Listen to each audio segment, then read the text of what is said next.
อันนี้มันทำที่3เด้ออันนี้ขึ้นมาแล้วก็เจอทำที่3อันนี้กำลังขึ้นไปอีกทำหนึ่งเนาะอันนี้เด้อโอ้สูงหลายงามหลายทำรอดนี่มาเด้ออันนี้เป็นลูกน้องเนาะมานำกันเนาะลูกน้องขึ้นไปเบิดเอาหน้าไปเบิดเลยเอาหน้าเมื่อยไล่ทำนี่งามเด้อผู้ได้มากกะมาเวนทำรอดเด้อมาเด้อนี่อันนี้ทำที่3มาแล้วก็ทำ4เนาะนี่ทางขึ้นทำที่400 เมตรเนาะ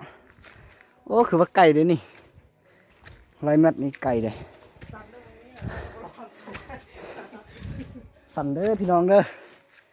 โอ้บึงนี่สั่นเด้อตอนท่านี้คือว่าขึ้นง่ายเนาะ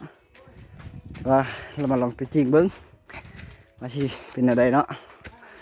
มาเด้อสยามบุรีเขาก็มี